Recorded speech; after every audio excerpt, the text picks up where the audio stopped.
નમસ્કાર દર્શક મિત્રો, હું doctor Ashok Patel, SUG B Ed college Ahmedabad આપ સૌનું હાર્દિક સ્વાગત કરું છું. આજે આપણે જે ચર્ચા કરવાના છીએ તે માઇક્રો ટીચિંગ અંગેની છે. આપણે કદાચ એવું લાગતું હશે કે માઇક્રો ટીચિંગ તો અમે ઘણા સમયથી ભણાવીએ છીએ. વાત સાચી છે દોસ્તો, આપ માઇક્રો ટીચિંગ સાથે ખૂબ સારી રીતે કામ કરો છો. માત્ર આપ જ નહીં, ભારતની અંદર પણ માઇક્રો ટીચિંગના અનુસંધાનમાં ખૂબ સરસ કામ થઈ રહ્યું છે. માઇક્રો ટીચિંગ શા માટે, કેવી રીતે, આ બધી જ બાબતોથી આપ પરિચિત છો જ. આપ આપણા તાલીમાર્થીઓને પણ તેનો અનુભવ કરાવો જ છો.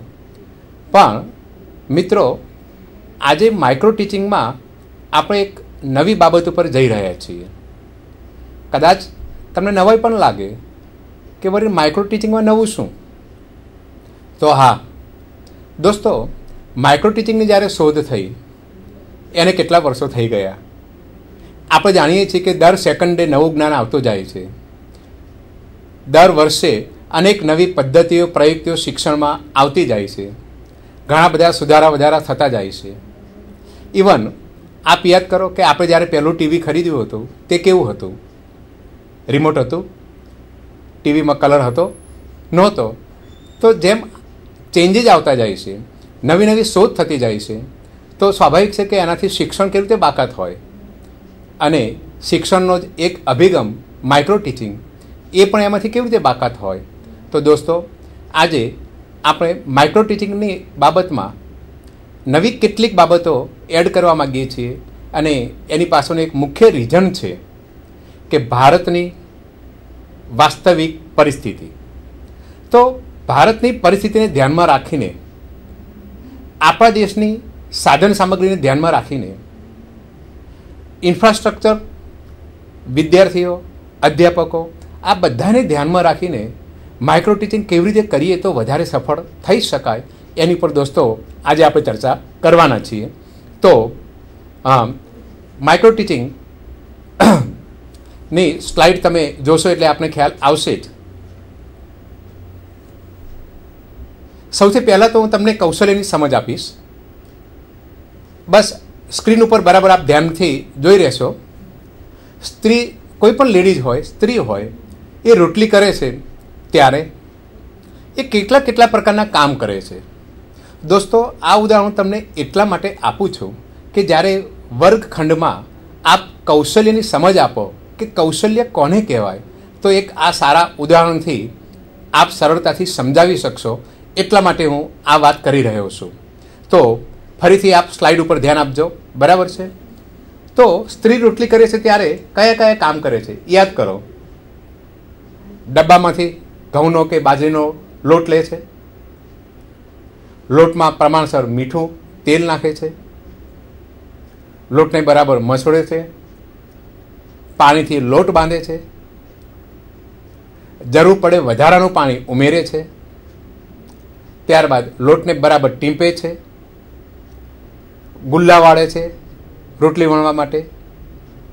રોટલી વણે છે. રોટલી વણવા ધારો કે વણતા એમ લાગ્યું કે લોટ બહુ ઢીલો છે તો બીજો લોટ અંદર ઉમેરે છે. ત્યારબાદ રોટલી વણીને શેકે છે. શેકતા રોટલીને ફેરવે છે. તો તાવડીમાં નાખે, શેકે, ફેરવે, ફૂલાવે. દોસ્તો, અહીં તમને લાગશે, હવે આપ મારી તરફ ધ્યાન આપશો. સ્ક્રીન ઉપર ને બરાબર તમે જોઈ લીધું હશે કે માત્ર કામ એક જ છે કે રોટલી કરવાની, રસોઈ કરવાનું. દોસ્તો, આપને ખ્યાલ આવ્યો હશે કે માત્ર એક કામ કરવામાં રોટલી એક જ કહેવાય, રોટલી કરવાનું કામ. છતાં પણ રોટલી કરનાર વ્યક્તિ નાની નાની કેટલી બધી બાબતોને ધ્યાનમાં રાખીને કેટલા બધા નાના નાના કામ કરે છે. તો દોસ્તો, એ જ રીતે આપણે જ્યારે શિક્ષણ આપતા હોઈએ છીએ ત્યારે તમે એક સમજી લો કે તમે કોઈ એક મુદ્દો સમજાવી રહ્યા છો, કોઈ એક વિષય વસ્તુ છે, કોઈ એક પાઠ છે. તો આ પાઠને રોટલી સાથે સરખાવો. આપણે ખ્યાલ આવશે કે એક નાનું કહેવાતું કામ રોટલી વણવાનું, પણ એમાં કેટલી બધી મહેનત કરવી પડે છે, કેટલા વિવિધ પ્રકારના કામ કરવા પડે છે. તો દોસ્તો, શિક્ષણ તો એક જીવંત વ્યક્તિ સાથેની પ્રક્રિયા છે. તમારી સામે બેઠેલા જુદા જુદા મત ધરાવતા, જુદા જુદા મન ધરાવતા બાળકો એની સાથે કામ કરવાનું છે, ત્યારે સ્વાભાવિક છે કે તમારે ભલે વિષય વસ્તુનો એક જ મુદ્દો હોય, પણ એ મુદ્દાની સાથે તમારે નાની નાની નાની ઘણી બાબતોને યાદ કરીને કરવી પડશે. અને જ્યારે સમાન બાબતો આવે છે ત્યારે તમે એમ કહેશો કે ભાઈ આ સમાન બાબતો સાથે મળીને એક ચોક્કસ કામ થાય છે, તો એને આપણે કૌશલ્ય કહીએ છીએ. તો ફરીથી તમે સ્ક્રીન ઉપર ધ્યાન આપજો. હું તમને એક બીજું ઉદાહરણ આપું. હા, હવે સામાન્ય કામ, હું આ લેડીઝનું જ ઉદાહરણ લઉં છું, સ્ત્રીનું, બહેનનું ઉદાહરણ લઉં છું કે દિવસ દરમિયાન સવારે ઉઠે સાંજે સૂઈ જાય ત્યાં સુધી કેટલા બધા પ્રકારના કામ કરે છે. સાફ સફાઈ કરવી, આપણે કહીએ છીએ સાફ સફાઈ, પણ એમાં ઘર સાફ કરવું, કપડાં ધોવા, ફર્નિચર સાફ કરવું, આ 3 પ્રકારના કામ થયા. રસોઈ કરવી, વસ્તુઓની ગોઠવણી કરવી, આર્થિક વ્યવહાર કરવો, ખરીદી કરવી. દોસ્તો, બહેન જે બરાબર તમે જુઓ કે દરેકે દરેક અહીં મેં 5 પ્રકારના સામાન્ય કામ કહ્યા છે. આ 5 પ્રકારના કામ એ દરેક બહેન માટેનું કૌશલ્ય થયું કહેવાય, એમની સ્કિલ છે. સાફ સફાઈ કરવા માટે વિવિધ પ્રકારના નાના નાના વર્તનો કરશે, રસોઈ કરવા માટે નાના નાના વર્તનો કરશે, વસ્તુની ગોઠવણી માટે કેટલાક વર્તનો કરશે. હવે અહીં જે વર્તન કરે છે એક કામમાં, એવું સેમ વર્તન બીજા કામમાં હોય પણ ખરું, ન પણ હોય. પણ કેટલાક, ધારો કે સાફ સફાઈ કરવા માટે જેટલા નાના નાના વર્તનો કરે છે એ બધાનો સમૂહ ભેગો કરીએ એટલે સાફ સફાઈ કરવાનું કૌશલ્ય. તો એ જ બાબત આપણે શિક્ષણને લાગુ પાડીએ તો શિક્ષણના પણ કૌશલ્યો બને છે. તમે સાથે બીજું ઉદાહરણ પણ એક લઈ શકો છો કે ગાડી કાર ચલાવવા માટેનું. તો એના આધારે તમને ખ્યાલ આવશે કે આ રોટલી કરવાનું, કાર ચલાવવાનું. સ્ક્રીન ઉપર આપ બરાબર ધ્યાન આપજો કે અધ્યાપન કૌશલ્ય એટલે શું. તો શિક્ષક અનેકાનેક વર્તન કરે છે, અનેક વર્તન કરે છે. તેમાંથી કેટલાક વર્તન કેવા હોય છે આપ બરાબર વાંચીને સમજી શકશો, એકબીજા સાથે સંબંધિત હોય છે. જેમ અગાઉ આપણે જોયું હતું કે બહેન રોટલી કરે છે ત્યારે નાના નાના જે કેટલાક વર્તનો કરતા હતા એ બધા વર્તનો એકબીજા સાથે સંબંધિત કહેવાય. તો શિક્ષક પણ આ રીતે એકબીજા સાથે સંબંધિત વર્તન કરે છે. સંબંધિત વર્તનોનો સમૂહ એક ઘટક બનાવે છે. જેમ બેને રોટલીનો લોટ બાંધવા માટે પાણી લીધું, મીઠું નાખ્યું, મસળ્યું, તો આ નાના વર્તનો સમૂહ એમાંથી ઘટક બન્યો કે રોટલી બની. તો એ જ રીતે તમે આગળ જોશો તો કે સંબંધિત ઘટકો અધ્યાપન કૌશલ્ય બનાવે છે અને ઘણા બધા અધ્યાપન કૌશલ્યો સાથે મળીને અધ્યાપન પ્રક્રિયા બનાવે છે. દોસ્તો, છેલ્લા 2 વિધાનો બહુ જ અગત્યના છે. ફરીથી હું એને રિપીટ કરું છું કે સંબંધિત ઘટકો અધ્યાપન કૌશલ્ય બનાવે છે અને શિક્ષક જ્યારે વર્ગખંડમાં ભણાવતો હોય છે, અધ્યયન પ્રક્રિયા કરતો હોય છે, ત્યારે એની સામે ઘણા બધા અધ્યાપન કૌશલ્યોનો એ ઉપયોગ કરે છે. હવે આગળ આપણે વાત કરીએ. આ માઇક્રો ટીચિંગ વિશે આપ ઘણું બધું જાણો છો, પણ એની સંચાલન તરાહ એમાં મારે થોડી સ્પષ્ટતા કરવી છે. આપ સ્ક્રીન ઉપર જોશો. પહેલી બાબત આવશે પરિસ્થિતિ, સર્જિત પરિસ્થિતિ. આપ સ્ક્રીન ઉપર ધ્યાન આપશો, કાન મારી તરફ નજર. તો સર્જિત પરિસ્થિતિ એટલે કે ઊભી કરેલી પરિસ્થિતિ, વાસ્તવિક ન હોય.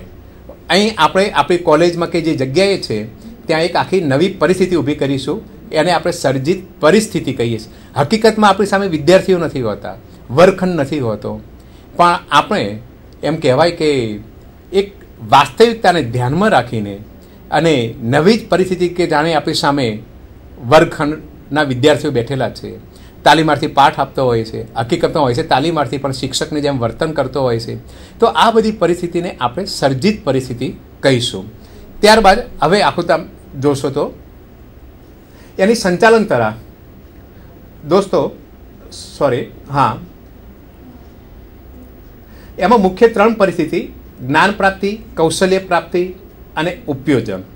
આ ત્રણેયમાં આપણે ડિટેલમાં વાત કરીએ તો જ્ઞાન પ્રાપ્તિ, જેમાં કૌશલ્યની સૈદ્ધાંતિક સમજ આવે છે, ત્યારબાદ પાઠનું નિદર્શન આવે છે, પાઠનું નિરીક્ષણ આવે છે, ચર્ચા આવે છે. તો આ તમે જ્ઞાન પ્રાપ્તિ બરાબર ધ્યાનથી જોશો તો ખ્યાલ આવશે કે પહેલું જે તબક્કો છે એને તબક્કો પણ કહી શકો કે જ્ઞાન પ્રાપ્તિનો તબક્કો. એમાં 4 બાબતો રહેલી છે: કૌશલ્યની સૈદ્ધાંતિક સમજ, પાઠનું નિદર્શન, પાઠનું નિરીક્ષણ અને ચર્ચા. બીજો તબક્કો છે દોસ્તો કૌશલ્ય પ્રાપ્તિનો. એમાં માઇક્રો પાઠનું આયોજન, પાઠ આપવો, પ્રતિપોષણ મેળવવું. હા, ફરીથી કૌશલ્ય પ્રાપ્તિનો બીજો તબક્કો જેમાં માઇક્રો પાઠનું આયોજન આવશે, પાઠ આપવાનું આવશે, પ્રતિપોષણ મેળવવાનું આવશે. ત્રીજો તબક્કો સંક્રમણ કરવું, ઉપયોજન કરવું. બહુ અગત્યની બાબત આ છે. તેમાં પ્રાપ્ત કરેલ કૌશલ્યનું વાસ્તવિક પરિસ્થિતિમાં એટલે વર્ગખંડમાં જઈને ઉપયોજન કરવું, સંક્રમણ કરવું. હવે આ 3 તબક્કાને મેં 5 સોપાનોમાં વહેંચણી કરી છે. એની એ જ બાબત છે, પણ આ 5 તબક્કાઓ મેં પાડેલા છે. તે આપ વાંચી શકો છો. આપ ધ્યાનથી બરાબર વાંચજો. પહેલી બાબત છે શિક્ષણનો તબક્કો, બીજી બાબત આવશે પ્રતિપોષણનો તબક્કો, ત્રીજું પુનઃ આયોજન, ચોથું પુનઃ શિક્ષણ અને 5 પુનઃ પ્રતિપોષણ. આ દરેક તબક્કા વિશે આપ કામ કરતા હશો, છતાં પણ મારે કેટલીક સ્પષ્ટતા કરવી છે જેથી કરીને હજુ વધારે સારું કામ આપણે કરી શકીએ. તો દરેક તબક્કા વિશે હું થોડી ઝડપથી આપને કેટલીક બાબતોથી માહિત કરું છું. પહેલો તબક્કો આવશે શિક્ષણનો તબક્કો. શિક્ષણ સૌથી પહેલાં આપ એની અંદર જેટલી સમાયેલી બાબતો જોઈશો, વાંચી લેશો, પછી તમે મારી તરફ ધ્યાન આપજો હું જ્યારે કહું ત્યારે, એટલે આપણે ચર્ચા કરીશું. તો દોસ્તો પહેલી બાબત આવે છે અધ્યાપકનું આયોજન. હા, બીજું કૌશલ્યની સૈદ્ધાંતિક સમજ. તો પહેલાં બરાબર ધ્યાન આપજો, એક એક બાબતની આપણે ચર્ચા કરવા માગીએ છીએ. અધ્યાપકનું જે આયોજન જે પહેલું છે તે ઘણીવાર અધ્યાપકો એવું માનતા હોય છે કે મેં તો ગયા વર્ષે આયોજન કરેલું હતું, આગલા વર્ષે કરેલું હતું. અરે ભાઈ, આપણે ગઈકાલે ખાધું હોય તો આજે નથી ખાતા? તો ગયા વર્ષે કરેલું કામ આ વર્ષે આપણે કરીએ તે કેટલા અંશે યોગ્ય છે? હકીકતમાં નિયમિત નવું આયોજન કરવું જોઈએ. જેટલી વાર આપ નવું આયોજન કરશો એટલી વાર નવી બાબતો આવશે. આપને પણ મજા આવશે, તમારા વિદ્યાર્થીઓને પણ મજા આવશે. તો દરેક અધ્યાપકે આયોજન કરવું જ જોઈએ. બીજી બાબત આવે છે કે ઘેર બેસીને શિક્ષક મિત્રો સાથે બેસીને જુદા જુદા પુસ્તકો લઈને પોતાનું આયોજન કરશે. બીજા દિવસે પોતે વર્ગખંડમાં જશે અને કોઈ એક કૌશલ્ય ઉપર એ વિદ્યાર્થીઓને સૈદ્ધાંતિક સમજ આવશે.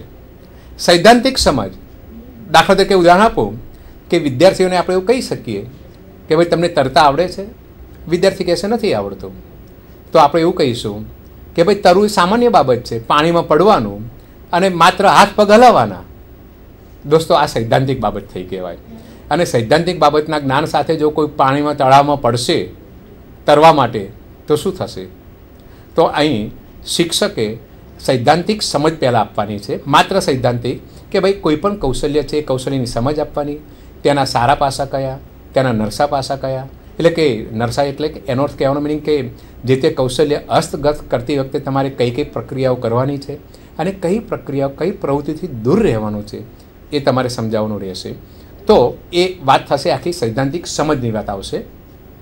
ત્રીજો મુદ્દો દોસ્તો માઇક્રોપાઠનું નિદર્શન. આ પણ તમે જુઓ. એમાં માઇક્રોપાઠના નિદર્શનમાં ઘણીવાર અધ્યાપક એવું માનતા હોય છે કે અમે મૌખિક કહી દીધું ચાલશે, પણ નહીં દોસ્તો. આપણે એક નમૂનો તો આપવો જ જોઈએ, કારણ કે આપણું જોઈને વિદ્યાર્થીઓ શીખશે. અને હું તો કહું છું કે તમે એક નહીં 2 નમૂના આપો. ભલે ઇવન તમે નહીં, હું પોતે પણ જો આ પાઠ કોઈ એક ચોક્કસ સ્કિલનો પાઠ લઈને આપવા જઈશ તો મારામાંથી પણ 2-4 ભૂલો રહી જશે. અને આ ભૂલો જે રહી જશે એ જ તાલીમાર્થીઓને ખૂબ સાચું અને સારું શીખવાડે છે. તો અધ્યાપકે બને ત્યાં સુધી ભૂલો ન રહેવી જોઈએ, કાળજી રાખવી જોઈએ. છતાં પણ ક્યાંક ઇમ્પોર્ટન્ટ લાગે, વિદ્યાર્થીઓનું ધ્યાન દોરવું છે, તો ત્યાં કેટલીક ઈરાદાપૂર્વકની પણ તમે ભૂલો રાખો કે જેથી જે તમને પાછળ જતાં ઉપયોગી બનશે, ચર્ચામાં ઉપયોગી બનશે. કારણ કે માઇક્રોપાઠનું આપ નિદર્શન કરશો એ પછીનો તબક્કો આપ વાંચો સ્ક્રીન ઉપર એટલે આપણને ખ્યાલ આવશે કે કયો છે. આપ સ્ક્રીન ઉપર જોશો તો માઇક્રોપાઠનું નિદર્શન પછી તમે જે પાઠ આપ્યો છે એ પાઠ આધારિત ચર્ચા છે. તમે જુઓ માઇક્રોપાઠનું નિદર્શન, ત્રીજો આપ પાઠ આપી દીધો, ચોથો આવશે પાઠ આધારિત ચર્ચા. અહીં મારે થોડું વધારે ખાસ કહેવું છે આપને.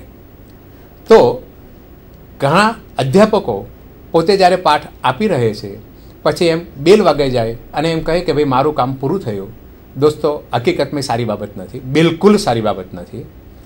અધ્યાપકે પાઠનું નિદર્શન કર્યા પછી પાઠ આધારિત ચર્ચા કરવી જોઈએ, કરવી જોઈએ, કરવી જ જોઈએ, અને મુક્ત મને કરવી જોઈએ. અને આ મુક્ત મન એટલું હોવું જોઈએ આપના પક્ષે અને તાલીમાર્થીના પક્ષે.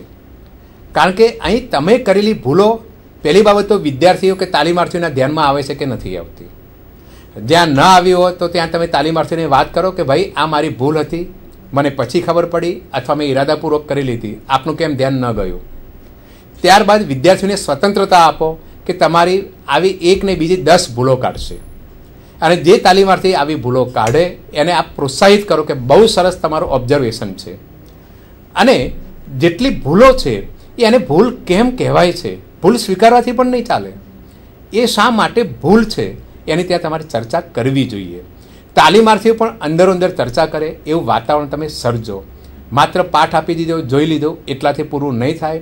ખૂબ મુક્ત મને ઊંડાણપૂર્વક ક્યાંક સારા પાસા હોય એની પણ ચર્ચા કરો કે ભાઈ જો આ બહુ સરસ પાસું હતું અને આ નબળું પાસું હતું. ત્યાર પછીનું પોઈન્ટ આપ જોવો છો, તાલીમાર્થીના પાઠનું આયોજન. આપે ચર્ચા કરી લીધી, પાઠ આપી દીધો, વિદ્યાર્થીઓ યુનિટ લેશે, આપની પાસેથી ગાઈડન્સ મેળવશે, ઘેર જઈને તાલીમાર્થીઓ પોતાના પાઠનું આયોજન કરશે અને બીજા દિવસે આવીને એ લોકો પાઠ આપવાનો પ્રયત્ન કરશે. તો દોસ્તો આ પહેલો તબક્કો આપણો તો સ્ક્રીન ઉપર જુઓ આપને ખ્યાલ આવશે કે શિક્ષણનો તબક્કો આ પહેલો તબક્કો કે જેમાં 6 બાબતો સંકળાયેલી છે આ રીતે. ત્યારબાદ બીજો તબક્કો આવશે પ્રતિપોષણનો તબક્કો. તાલીમાર્થી પાઠ આપી દીધો, જેને આપણે મૂલ્યાંકન પણ કહીએ છીએ. હવે આ એક અગત્યની બાબત છે. પહેલો જે તબક્કો તો શિક્ષણનો પૂરો થયો, બીજો તબક્કો આવે પ્રતિપોષણનો. મેં જ્યારે આપણો કાર્યક્રમ શરૂ થયો ત્યારે મેં એક વાત કરેલી હતી, અથવા તો આ કાર્યક્રમનું આપણે નામ આપેલું છે માઇક્રો ટીચિંગમાં નવા આયામો. દોસ્તો અહીંથી મારે થોડી વાત કરવી છે. એક નવું શું થઈ શકે, મારા કેટલાક વર્ષના અનુભવના આધારે એક નિચોડ રૂપે હું આપની સામે આ વાત રજૂ કરું છું. જનરલી સૈદ્ધાંતિક રીતે આપ પુસ્તકો વાંચતા હશો, એ સાચું છે, ખોટું નથી, પણ એમાં હજુ પણ આપણે થોડા આગળ વધી શકીએ છીએ. આપ જાણો છો કે માઇક્રો ટીચિંગની અંદર જ્યારે તાલીમાર્થી પાઠ આપતો હોય છે ત્યારે એનો માટે ઓબ્ઝર્વેશન કરવા માટે આપણે અલગથી નિરીક્ષક તાલીમાર્થી મિત્રોને બેસાડીએ છીએ. 2 મિત્રો અલગ બેઠા હોય છે. બાકીના જે તાલીમાર્થી મિત્રો હોય છે એ વિદ્યાર્થી બની ગયા હોય છે. તાલીમાર્થી જ્યારે પાઠ આપી રહે પછી જનરલી આપણે એવું કરતા હોઈએ છીએ કે જે નિરીક્ષક મિત્રો હોય એને પૂછીએ છીએ કે ભાઈ જે ભાઈએ પાઠ આપ્યો છે, જે શિક્ષકે પાઠ આપ્યો, એના કયા સારા પાસા હતા અને કયા નબળા પાસા હતા. આપણે આટલું કામ કરીએ છીએ અને ક્યાંક જરૂર લાગે તો આપણે પોતે પણ આપણા ઇનપુટ આપીએ છીએ. દોસ્તો મારે અહીં નવી બાબત કે કરવી છે. ખાસ કરીને જ્યારે તાલીમાર્થી પાઠ આપી રહે 5-7 મિનિટમાં પછી સ્ટેજ ઉપરથી નીચે ઉતરે અને તમને જણાવો કે સાહેબ મારો પાઠ પૂરો થયો, ત્યારે દોસ્તો સૌ પ્રથમ જે ઓબ્ઝર્વર મિત્રો છે એમને ન પૂછો, તમે પણ કશું ન કહો. જે તાલીમાર્થીએ પાઠ આપ્યો હતો તેને જ પૂછો કે દોસ્ત તમને તમારા કામથી કેટલો સંતોષ થયો, તમને તમારો પાઠ કેવો લાગ્યો, તમને શું ખામીઓ લાગી, તમને કઈ સારી બાબતો લાગી. દોસ્તો આ એક નવી બાબત છે માઇક્રો ટીચિંગમાં લાવવા જેવી કે તાલીમાર્થી પોતે જ પોતાનું સ્વમૂલ્યાંકન કરે.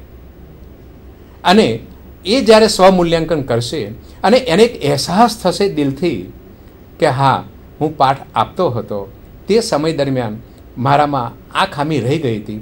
દોસ્ત આ એક અહેસાસ, એનામાં જે અહેસાસ થાય છે એ આપણા 1000 શબ્દોથી નહીં થાય, પણ એ પોતે જ્યારે એમ વિચારશે મનથી 1 સેકન્ડ માટે 2 મિનિટ માટે કે મારાથી આ ભૂલ થઈ ગઈ હતી, તો મને ખાતરી છે કે એ તાલીમાર્થી પોતાનામાંથી એ ભૂલ દૂર કરવાનો સતત પ્રયત્ન કરશે.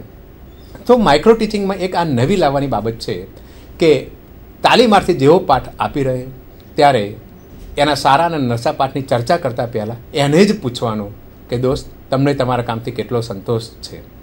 તો આ એક મૂલ્યાંકનમાં આપણે નવી બાબત લાવ્યા હતા. હવે આપણે આગળ વધીએ. આ રીતે 3 રીતે તમે કરાવો છો કે તાલીમાર્થી વિદ્યાર્થી દ્વારા, નિરીક્ષક તાલીમાર્થીઓ દ્વારા, અને છેલ્લે આપણે પોતે કહેવાનું છે અધ્યાપકે કે એનામાં કઈ બાબતો સારી હતી, નરસી હતી, વગેરે વગેરે. હા, એક ચોથી બાબત પણ નવી આવે છે, ટેકનોલોજીકલ સાધનો દ્વારા. મોટાભાગે મેં અગાઉ પણ એક શબ્દ વાપર્યો હતો દોસ્તો, આપ મારી તરફ ધ્યાન આપશો હવે. હા, જ્યારે કાર્યક્રમ શરૂ થયો ત્યારે કે આપણા ભારત દેશની પરિસ્થિતિ. દોસ્તો, માઇક્રો ટીચિંગનું જ્યારે તમે અભ્યાસ કરતા હશો ત્યારે આપણે ખ્યાલ હશે કે એક વાત એવી કરી છે કે જે તાલીમાર્થી શિક્ષક બનવા જઈ રહ્યો છે એ જ્યારે માઇક્રો ટીચિંગના કોઈ સ્કિલ માટેનો, કોઈ કૌશલ્ય માટેનો પાઠ આપે છે ત્યારે એનું વિડીયો રેકોર્ડિંગ કરાવવું. પણ આજે આપણે એક વાસ્તવિક રીતે જોવા જઈએ તો એક જ કોલેજમાં 100-100ની સંખ્યા હોય, 10થી 12 તાલીમાર્થીઓનું એક ગ્રુપ પાડીએ, 8થી 10 ગ્રુપ પડેલા હોય તો એટલા કેમેરા આપણી સામે નથી હોતા. અને ધારો કે તમે કદાચ કોઈ કેટલાક તાલીમાર્થીના પાઠ તમે વિડીયો રેકોર્ડિંગ કર્યા તો પાછો એ વિડીયો રેકોર્ડિંગ દ્વારા વિદ્યાર્થીઓને પ્રોત્સાહન આપવો અથવા એને બતાવવો એ સગવડ પણ આપણી પાસે નથી. પણ દોસ્તો, અત્યારે હાલ એક નવું હાથ વગું સાધન આવ્યું છે કે જેમાં આપ રેકોર્ડિંગ કરી શકશો. બહુ જ ઇઝી સાધન છે, તમારે કશું જ કરવાનું નથી, માત્ર તમારે તમારા તાલીમાર્થીઓને છૂટ આપવાની છે એના લેસનનું રેકોર્ડિંગ કરવાનું. કદાચ આપને નવી લાગશે, તમારે કાંઈ આયોજન નથી કરવાનું, કોઈ ખર્ચ નથી કરવાનો. અને એક એવું સાધન અત્યારે વર્ગખંડની અંદર પગ પેસારો કરી ગયું છે. મોટાભાગે દરેક તાલીમાર્થીનું વ્યક્તિગત એ સાધન છે અને એ સાધન છે મોબાઈલ. તો વિડીયો રેકોર્ડિંગ કરવાની જ્યારે વાત આવે છે તો ઓડિયો રેકોર્ડિંગની પણ વાત આવે છે. અને 8થી 10 ક્લાસમાં એક સાથે વિડીયો રેકોર્ડિંગ કરવું, દરેક તાલીમાર્થીને એનું આપવું આપણે અથવા એને દર્શાવવું, એ બધી મુશ્કેલીમાંથી જો બહાર નીકળવું હોય અને ખરેખર જો કામ કરવું હોય, આજે હું માનું છું ત્યાં સુધી ભારતમાં 1%, માત્ર 1% પણ માઇક્રો ટીચિંગના પાઠનું રેકોર્ડિંગ થતું નથી. તો મારી એક વિનંતી છે કે એક નવી બાબત આપણે સ્વીકારવા જેવી છે કે જે તાલીમાર્થી પાઠ આપે છે ત્યારે માઇક્રો ટીચિંગનો જે સ્કિલ માટે પાઠ આપે છે ત્યારે એની પાસે જે મોબાઈલ છે એની જો સગવડતા ધરાવતો હોય તો તમે વિડીયો રેકોર્ડિંગ પણ મોબાઈલ દ્વારા કરી શકો છો. અને એમ લાગે કે એનામાં વિડીયો રેકોર્ડિંગની એટલી સ્પેસ નથી અથવા સગવડ નથી તો આજે 90% મોબાઈલમાં તમે ઓડિયો રેકોર્ડિંગ તો એનું કરી જ શકો છો. તાલીમાર્થી પોતાનો એક નાનો મોબાઈલ ઓન કરીને, રેકોર્ડિંગ કરવાનું ઓન કરીને પોતાના ગજવામાં મૂકી દે અને પછી પોતે પાઠ આપે અને પોતાના ઘેર જઈને પોતાની અનુકૂળતાએ એ પોતાનું જ મૂલ્યાંકન કરે. તો દોસ્તો, આ એક નવી બાબત છે કે મોબાઈલનો માઇક્રો ટીચિંગની અંદર ઉપયોગ કરવાની વાત.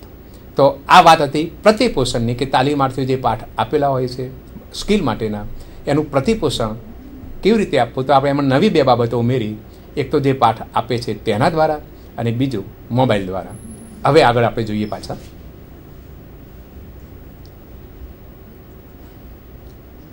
પુનઃ આયોજન, આ સ્ટેપ તો આપ જાણો જ છો. હા, એટલે એની મારે બહુ ચર્ચા કરવી નથી. છતાં પણ તમે યાદ કરી લો કે જે પણ સૂચનો મળ્યા છે એના આધારે આપણે 10-12 મિનિટમાં પાઠ અપાવીએ છીએ. પુનઃ શિક્ષણ, એનાથી પણ આપ પરિચિત છો કે જૂથ અથવા તો વિષય વસ્તુને આધારે, એટલે કે જો જૂથ બદલવું હોય તો વિષય વસ્તુ એની હશે તો ચાલશે, અને વિષય વસ્તુ જો બદલવું હોય તો જૂથ એનું એ ચાલશે. એટલે કહેવાનો મિનિંગ કે તમારી પાસે 2 ઓપ્શન છે, એક જૂથ છે અને એક વિષય વસ્તુ છે. જો સામે બેઠેલા 10-12 વિદ્યાર્થીઓનું જે જૂથ છે એ તમારે બદલવું ન હોય તો વિષય વસ્તુ બદલવું જોઈએ. પણ એમ લાગે કે મારે જૂથ બદલવું છે, બરાબર છે, તો આપ જૂથ બદલી શકો છો. તો એનું એ વિષય વસ્તુ રાખીને એનાથી આપ સૌ પરિચિત છો જ. આગળ વાત કરીએ. પુનઃ પ્રતિપોષણ, એનાથી પણ આપ પરિચિત છો. આખી વાત આવી જશે આ એક ચક્રમાં, સૂક્ષ્મ અધ્યાપન ચક્ર, કે જેમાં બરાબર આ સમજો, નકશા અંદર ચાર્ટ આખો જોશો કે આખી સાયકલ છે માઇક્રો ટીચિંગની. સૌથી ઉપરથી આપ જુઓ કે આયોજન, ત્યારબાદ આવશે શિક્ષણ, ત્યારબાદ આવશે પ્રતિપોષણ, ત્યારબાદ આવશે પુનઃ આયોજન, પુનઃ શિક્ષણ, પુનઃ પ્રતિપોષણ. અને ધારો કે કોઈ તાલીમાર્થીના તમને કામથી સંતોષ હજુ પણ નથી તો ફરીથી આપ એના એ જ કૌશલ્ય માટે આયોજન ફરીથી કરાવી શકો. ફરીથી શિક્ષણ, ફરી પ્રતિપોષણ, પુનઃ આયોજન, પુનઃ શિક્ષણ, પુનઃ પ્રતિપોષણ. ટૂંકમાં આ સાયકલ તમે ઈચ્છો એટલી વાર ફેરવી શકો છો જ્યાં સુધી આપને સંતોષ ન થાય કે તમારો તાલીમાર્થી જે તે કૌશલ્યમાં એ પાવરધોર નથી બન્યો, ત્યાં સુધી તમે આ કામ કરી શકો છો. આગળ આપણે વાત કરીએ. શૈક્ષણિક સાધનો ઘણા બધા છે. હું આખું લિસ્ટ તમારી સામે મૂકી દઉં છું. આપ શાંતિથી થોડો સમય લઈને વાંચશો.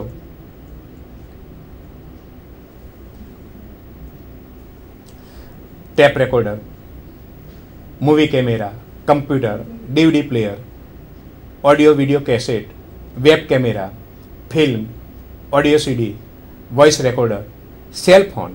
મેં સેલ ફોન ઉપર ભાર આપ્યો છે કારણ કે દરેક મોટાભાગના તાલીમાર્થીઓ પાસે પોતાનું સાધન હોય છે.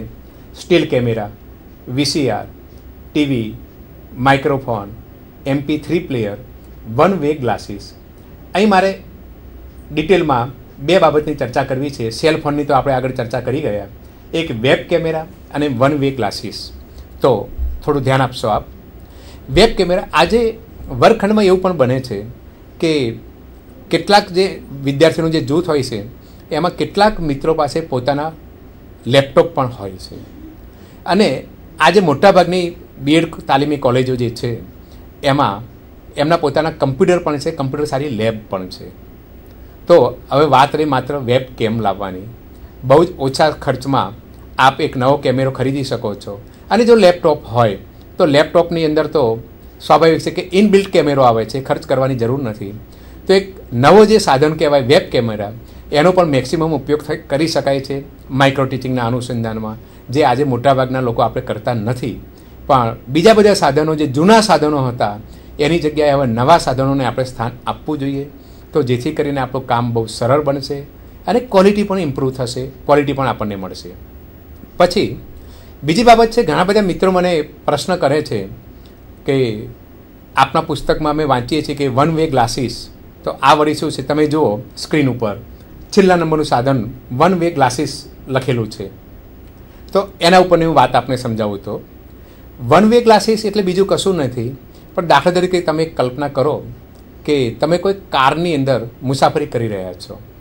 કારમાં આપ બેઠેલા છો અને કારના જે બારીના જે કાચ છે એ ફિલ્મ સ્ટ્રીપ વડે લગાવેલા છે. તો આપ બહારનું બધું જોઈ શકો છો પણ બહારના માણસો અંદર જોઈ શકતા નથી. તો આ જે કારના કાચની જે આખી પરિસ્થિતિ ઊભી થઈ એને વન વે ગ્લાસીસ કહી શકાય આપણે. તો એ જ રીતે તાલીમાર્થીઓ જ્યારે પાઠ આપતા હોય છે ત્યારે કેટલાક તાલીમાર્થીઓ અધ્યાપકથી ગભરાઈ જાય છે. માત્ર અધ્યાપકથી ગભરાય એવું નથી, ક્યારેક જે વર્ગખંડની પરિસ્થિતિથી પણ ગભરાતા હોય છે, શરમમાં રહેતા હોય છે, સંકોચ અનુભવતા હોય છે. અને આવા તાલીમાર્થીઓને પાટા ઉપર ચડાવવા ક્યારેક અધ્યાપક માટે થોડું કામ અઘરું બની જતું હોય છે. અધ્યાપકની હાજરીમાં એ ઘણીવાર ભૂલી જતો હોય છે. ક્યારથી બિચારો બહુ જ કન્ટેનર તૈયાર કર્યો હોય, વિષય વસ્તુ બહુ જ તૈયાર કર્યું હોય અને પાઠ આપવાની શરૂઆત પણ કરી હોય, પણ જ્યાં એના અધ્યાપક અને એની નજર સામે મળે છે તરત એ પોતે બધું ભૂલી જતો હોય છે. તો આવી પરિસ્થિતિ ન સર્જાય તો એ માટે શું કરાય કે ધારો કે કલ્પના આપણે કરી લઈએ કે કોઈ એક વર્ગખંડ છે, એમાં કોઈ એક બારી આપણી જે હોય, જે પડસાળમાં લોબીની અંદર કોઈ એક બારી હોય, તો ત્યાં બારીનો એક કાચ, આ મેં પેલી કારની કાચની જે વાત કરી એવો ફિલ્મ સ્ટ્રીપ લગાવેલો એક બારીનો કાચ હોય તો અધ્યાપકે વર્ગખંડમાં બેસવાની જરૂર નથી. એ બહાર ઊભા પણ તાલીમાર્થીને જોઈશે, એનું મૂલ્યાંકન કરી શકશે. અહીં દોસ્તો બને છે શું કે તાલીમાર્થી જે છે એમ માને છે કે મને કોઈ જોનાર નથી, કારણ કે અધ્યાપક એની સામે નથી, અધ્યાપક બહાર છે, વર્ગખંડની બહાર છે. પણ અધ્યાપક પેલો જે કાચ જે છે one way glasses film strip લગાવેલો, તો અધ્યાપક અંદર જોઈ શકે છે પણ તાલીમાર્થી બહારનું જોઈ શકતો નથી. અને જેથી કરીને તાલીમાર્થીના મનમાં જો કોઈ શરમ હોય, સંકોચ હોય, ભય હોય તો એ આસાનીથી દૂર થાય છે અને પોતે પોતાનું કામ સારું કરે છે. અને આવા એકાદ બે પાઠે આપે અને પછી અધ્યાપક પોતાની સામે પણ તાલીમાર્થીને લાવશે તો એને કોઈ મુશ્કેલી પડશે નહીં. તો આ વાત હતી માઇક્રો ટીચિંગ માટેના સાધનોની. હવે આગળ આપણે વાત કરીએ તો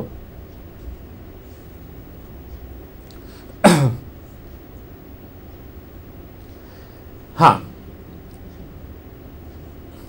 આગળ આપણે વાત કરી ગયા કે પરિસ્થિતિ મુજબ પરિવર્તન તાલીમાર્થીઓ દ્વારા આ એક નવી બાબત આવે છે. હવે મારે આપણે જે બતાવવું છે તે નિરીક્ષણ પત્રક. હવે એક વાક્ય બરાબર સમજતા જજો કે જ્યાં સુધી આપણે આપણી વાસ્તવિકતાનો સ્વીકાર નહીં કરીએ અને માત્ર આદર્શને આધારે જ કામ કરવા જઈશું તો ક્યારેય સફળ નહીં થઈએ. આદર્શને તો અપનાવવાના જ છે, પણ સાથે વાસ્તવિક જે પરિસ્થિતિ છે એને પણ આપણે સાથે રાખવાની છે. કારણ કે આપણા વર્ગખંડ, આપણા તાલીમાર્થી મિત્રો, વર્ગખંડની સંખ્યા, આપણી અધ્યાપક ઉપરનો જે કાર્યબોજ છે, આ બધી જ બાબતો એક વાસ્તવિકતાનો ચિતાર છે. એને એક પણ બાબતને આપણે એવોઇડ નહીં કરી શકીએ, ભૂલી નહીં શકીએ, અને એને જ ધ્યાનમાં રાખીને આપણે કામ કરવાનું કરીશું. અહીં ખાસ એક બાબત એ છે કે કેટલાક પ્રશ્નો દોસ્તો ઊભા થાય છે. તમારા અનુભવના આધારે પણ તમને ખ્યાલ આવ્યો હશે કે ધારો કે માની લઈએ કે આજે કોઈ કોલેજની અંદર અધ્યાપક બીમાર પડ્યા છે, અથવા અધ્યાપક છે જ નહીં કોઈ કારણસર, તો એ અધ્યાપકનો જે વર્કલોડ છે બાકીના અધ્યાપક ઉપર જતો હોય છે. અને એ સમયે એક અધ્યાપકના ફાળે 10-12 વિદ્યાર્થી આવવા જોઈએ, એની જગ્યાએ ક્યારેક 15 વિદ્યાર્થીઓ આવતા હોય છે, અને જેથી કરીને સમયની ખૂબ ખેંચાખેંચ રહેતી હોય છે. ત્યારે જે પ્રશ્ન ઊભો થાય છે કે પાઠ આપનાર તાલીમાર્થીમાં કૌશલ્ય જ્યારે આપણે એનામાં હસ્તગત કરાવવું છે, ત્યારે આપણને નડતી મર્યાદામાંથી કેવી રીતે બહાર આવવું અને તાલીમાર્થી સારી રીતે કોચિંગ મેળવે અથવા સારી રીતે તૈયાર થાય. દોસ્તો, હવે આ બધી જ બાબતનો આધાર એ છે કે તાલીમાર્થી તો પાઠ આપશે કૌશલ્યનો જે પણ એને આપવો હશે તે, પણ એનામાં ચેન્જીસ જે આવે છે એ પાછળનો મુખ્ય જવાબદાર જો કોઈ કારણ હોય તો ત્યાં એની સામે બેઠેલા ઓબ્ઝર્વર મિત્રો અને અધ્યાપકે એનું કરેલું નિરીક્ષણ. પણ હવે પ્રશ્ન બીજો એ આવીને ઊભો રહે છે કે નિરીક્ષણ જ્યારે કરવામાં આવે છે ત્યારે માત્ર આપણે આંખથી જ નિરીક્ષણ નથી કરતા, આપણે જે નિરીક્ષણ કરીએ છીએ એને નોંધવું પણ પડે છે. કારણ કે નહીં તો ભૂલી જઈએ. કારણ કે એક અધ્યાપન કૌશલ્યમાં એને 10, 12, 15, 20 પ્રકારના વર્તનો કરેલા હોય, એમાં કેટલાક વર્તનો સહાયક બન્યા હોય અને કેટલાક વચ્ચે નડે તેવા વર્તનો થયા હોય, તો એ તાલીમાર્થીને આપણે સૂચવવું પડશે કે ભાઈ તે આટલા સારા સારા વર્તનો કર્યા હતા, આ વર્તનો તારા નબળા હતા. પણ આ ક્યારે શક્ય બને? જો આપણે નોંધેલું હોય, લખેલું હોય તો. હવે અહીં જ દોસ્તો એક મોટો પ્રશ્ન ઊભો થાય છે કે તાલીમાર્થી જે છે એ 6 મિનિટનો પાઠ આપે છે, અને એ સમય તમે જ્યારે નિરીક્ષણ કરો છો ત્યારે ઘણી બધી બાબતો તમારી સામે આવે છે જે તે કૌશલ્યના લગતી. શું તમે આ માત્ર 6 મિનિટમાં એના દરેકે દરેક વર્તનની નોંધ કરી શકો છો ખરા? નથી થતી. એનું પાછળનું કારણ એ છે કે અત્યાર સુધી આપણી પાસે જે નિરીક્ષણ પત્રો હતા એ માઇક્રો ટીચિંગની જ્યારથી શોધ થઈ, ભારતમાં જ્યારે આવ્યો ત્યારથી જે નિરીક્ષણ પત્રકો હતા એ જ છે. તેમાં કોઈએ મોટા સુધારા કરવાનો કોઈ પ્રયત્ન કર્યો નથી. જે પહેલેથી ચાલ્યું આવતું હતું એને જ મોટાભાગે આપણે અપનાવીએ છીએ. પણ દોસ્તો, આપણી પરિસ્થિતિ આજે બદલાઈ છે. એના કારણે મેં અગાઉ પણ વાત કરી કે ટેકનોલોજી પણ બદલાઈ છે. તો એના આધાર લઈને નિરીક્ષણની પદ્ધતિ મેં બદલવાની વાત કરી અગાઉ, તો એ રીતે નિરીક્ષણ પત્રકો પણ આપણે બદલવા જોઈએ. અને નિરીક્ષણ પત્રકો કેવા હોવા જોઈએ એના 1-2 નમૂના પણ હું આપણી સામે મૂકું છું, તે આપણે જોઈએ. અહીં ખાસ આ બાબતો ફરીથી એકવાર તમે વાંચી લેશો કે તમે જ્યારે ઓબ્ઝર્વેશન અધ્યાપક તરીકે કરતા હો ત્યારે સમયનો પણ પ્રશ્ન ઊભો થાય છે, ઘટકોની સંખ્યા વધારે હોય છે, 2 ઘટકો વચ્ચેનો સમય, અને જેથી કરી નિરીક્ષણ પત્રની ડિઝાઇન, લંબાઈ, ઘટકોની ગોઠવણી, જવાબ નોંધવાની અનુકૂળતા, આ બધામાં ખૂબ જ પ્રશ્નો ઊભા થતા હોય છે. અને જેથી કરીને અહીં 3 સ્કિલ હું આપણી સામે કહીશ. પ્રશ્ન પ્રવાહિતા પહેલી બાબત આવે છે. દોસ્તો, અહીં બરાબર સ્ક્રીન ઉપર આપ કાળજી રાખજો. હવે પછી હું આપણે જે બતાવી રહ્યો છું એ ધ્યાનથી આપણે જોવું પડશે, અને પછી આપણે સમજીશું. પહેલાં આપ જોઈ લેશો. પ્રશ્ન પ્રવાહિતાનું ખરેખર જે નિરીક્ષણ પત્રક હોવું જોઈએ એ કેવા પ્રકારનું હોવું જોઈએ એના વિશે આપણે ચર્ચા કરીએ છીએ. પણ એ પહેલાં આપ થોડું ધ્યાનથી વાંચશો.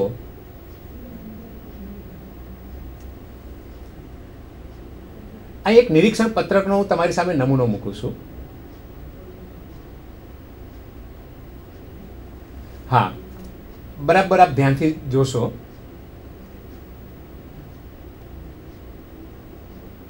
હા,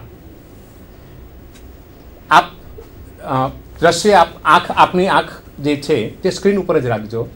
પ્રશ્ન પ્રવાહિતા કૌશલ્ય બહુ જ મોટા પ્રોબ્લેમ થાય છે.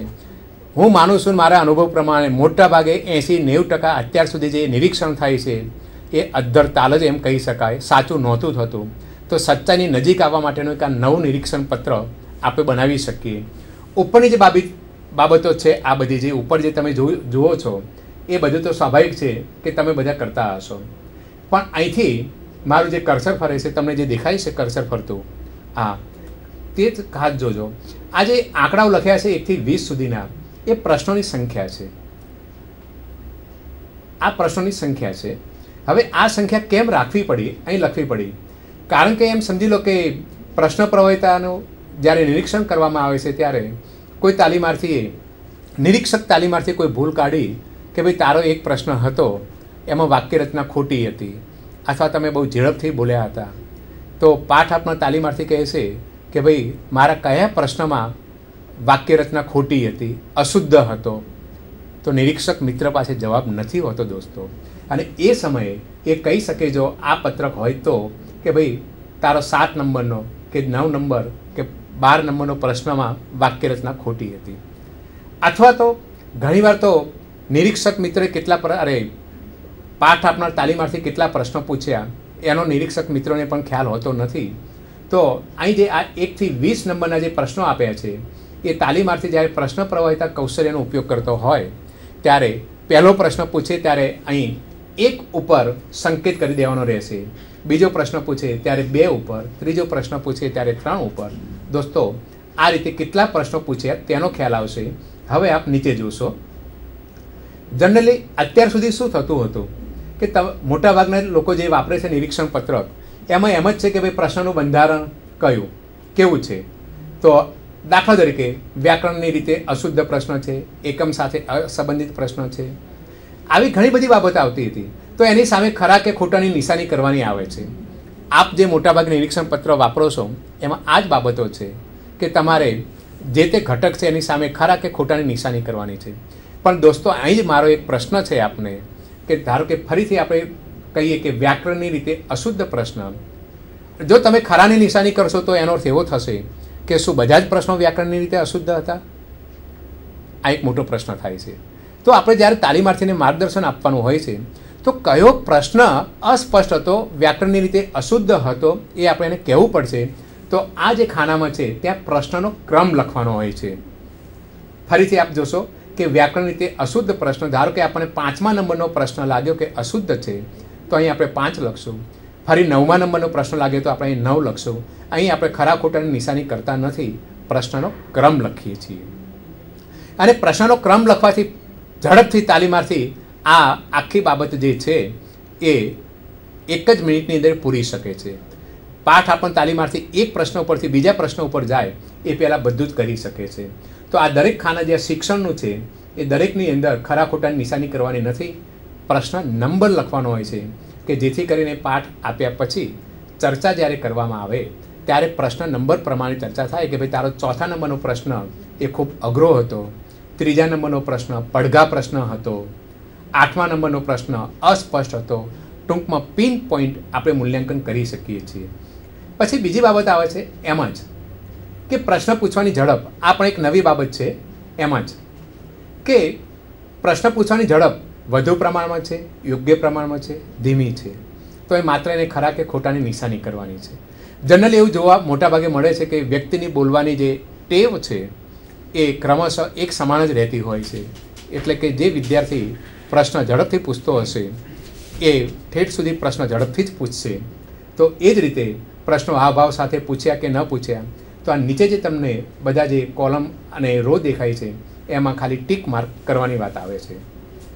તો આ એક નવી ઓબ્ઝર્વેશન શીટ આવી છે દોસ્તો. તમને એક બીજી હજુ હું ઓબ્ઝર્વેશન શીટ બતાવું છું, એમાં પણ ખ્યાલ આવશે. દાખલા તરીકે વિષયાભિમુખ, આ જે કૌશલ્ય છે વિષયાભિમુખ, એમાં પણ આપ જુઓ, આપે આવું પત્રક નહીં જોયું હોય, આપ આની અંદર પણ સુધારા કરીને આપ આપણી રીતે એક નવું ઓબ્ઝર્વેશન પત્રક બનાવી શકો છો.